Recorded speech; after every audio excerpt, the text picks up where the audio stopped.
Peace be with you. I'm Father Jim Shea. I'm the pastor of St. Peter Church, and I'm happy to reach out to you on social media, to parishioners and friends, since we are unable to be together face to face. We miss community. Last week I spoke about the gospel and encouraged you to pray individually about it as a way of us being together. And I'd like to do that again this week. For 3 Sundays now, we've had special gospels chosen for those who will be baptized at the Easter Vigil. The Samaritan woman at the well, the healing of the man born blind, and today, the raising of Lazarus. Now, in all 3 of these stories, Jesus encounters people and changes their lives as they come to believe in him. Powerful themes. Like the Samaritan woman, we're thirsty. We're thirsty for God whether we know it or not. Like the man born blind, we need the light of faith that helps us see everything in a different way.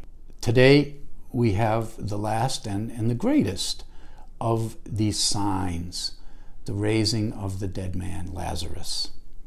In the story, Jesus tells Martha, "I am the resurrection and the life. Whoever believes in me, even if he dies, will live, and everyone who lives and believes in me will never die." 2 points that we might reflect on. This sign, the raising of Lazarus, is not just about the power of Jesus, it's about the love of Jesus.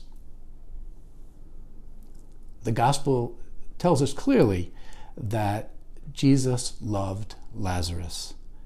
And his sisters, Martha and Mary, when they send word that their brother Lazarus is sick, they say, "The one you love is sick." And by the time Jesus gets to Bethany, Lazarus has been dead for 4 days. Mary runs up and falls at his feet and says, "If you had been here, my brother would not have died." And Jesus wept. He wept so deeply for his friend. He wept so deeply for his friend that people said, "See how much he loved him." He stands at the tomb and says, "Lazarus, come forth," and then untie him and let him go free. The next time we see him, he's at dinner with Jesus. Relationship. So my first point, resurrected life is all about the love of Jesus for us and being in relationship with him in a way that changes everything. And the second point is that resurrected life begins now. Eternal life, abundant life, begins now. The life Jesus came to bring us does not begin just in heaven after we die. It begins now. For us, eternal life has already begun. Resurrection then is both promise and experience. Resurrection is relationship with the risen Lord that changes us not just after we die, but here and now, through an experience that gives us peace and hope and a sense of God's closeness and mercy. These days, especially if we're watching the news, our imaginations are filled with anxiety-provoking images. So it might be good that we nourish ourselves with other images of faith. St. Ignatius said a good way to pray about the Gospels was to use your imagination and enter into the scene.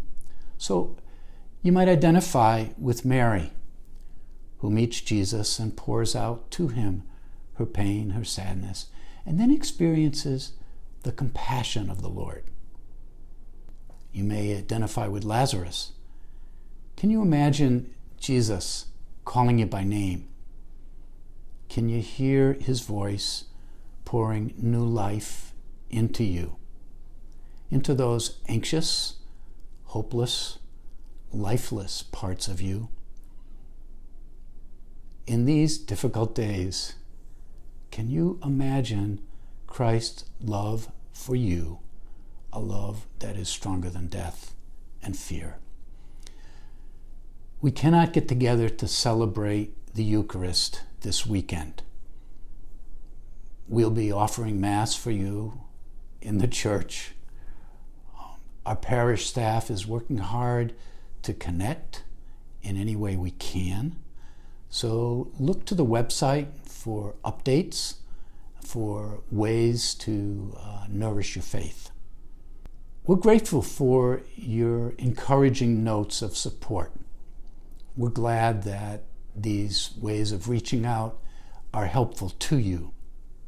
We're grateful too for your continued financial support through electronic giving. If you're not giving electronically, this might be a good time to consider it. Information on our electronic giving we share is easily found on the website. So let's continue to pray for one another. Let's continue to encourage one another in the faith. May God bless you. May God keep us safe. Thank you.